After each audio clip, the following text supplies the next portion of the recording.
Assalamualaikum warahmatullahi wabarakatuh. Nama saya Arif Diastianto, saya dari Teknik Elektro. Kali ini saya akan menjelaskan apa itu besaran pokok, besaran turunan, dimensi, dan juga perlu adanya sistem internasional. Oke, yang pertama kita mulai dari apa itu besaran pokok, yaitu dikutip dari laman di Google. Itu adalah besaran pokok itu adalah besaran yang satuannya telah diputuskan terlebih dahulu dan tidak diturunkan dari besaran lain. Jadi besaran pokok ini adalah besaran yang utama yang diputuskan terlebih dahulu dan ini tidak diturunkan dari besaran yang lainnya karena ini adalah besaran yang sendirinya. Misalnya adalah keterangan dari macam-macam besaran pokok itu dulu. Yang pertama itu adalah panjang. Panjang sendiri itu besarannya adalah meter yang biasa disingkat dengan M. Juga ada juga massa atau massa ini dalam satuan besaran pokoknya itu ditulis kilogram atau disingkat kg. Yang selanjutnya yaitu ada watt arus listrik yang disebut sebagai ampere atau disingkat A, dan juga ada yang namanya ketika atau waktu. Nah, waktu ini tuh disebut dengan sekon atau S. Oke, yang kedua yaitu adanya yang namanya besaran turunan. Besaran turunan ini adalah besaran yang diperoleh dari penggabungan besaran-besaran pokok.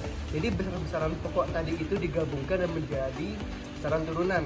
Misalnya adalah kecepatan. Kecepatan ini adalah bergabungnya antara besaran pokok waktu atau ketika dengan panjang, yaitu dengan satuan adalah meter per second atau yang singkatan adalah M garis miring S atau meter per second. Sama juga dengan gravitasi atau percepatan gravitasi, yaitu dengan meter per sekon kuadrat karena di sini adalah percepatan gravitasi.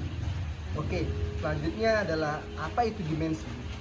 Dimensi sendiri kita tahu kalau dimensi itu adalah suatu besaran yang menunjukkan cara besaran tersebut tersusun dari besaran-besaran. Pada sistem satuan internasional atau SI ada 7 besaran pokok yang berdimensi, sedangkan 2 besaran pokok tambahan tidak berdimensi.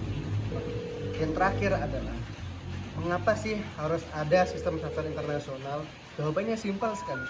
Karena sistem satuan internasional itu adalah ditetapkan sebagai dasar menentukan satuan di seluruh dunia.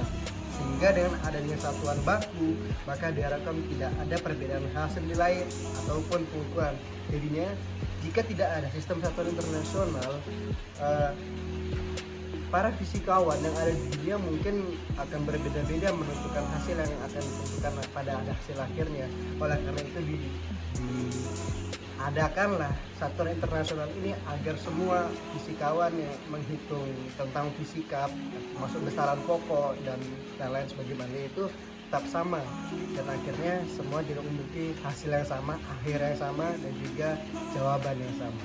Sekian dari saya, kurang lebihnya mohon dimaafkan. Assalamualaikum warahmatullahi wabarakatuh.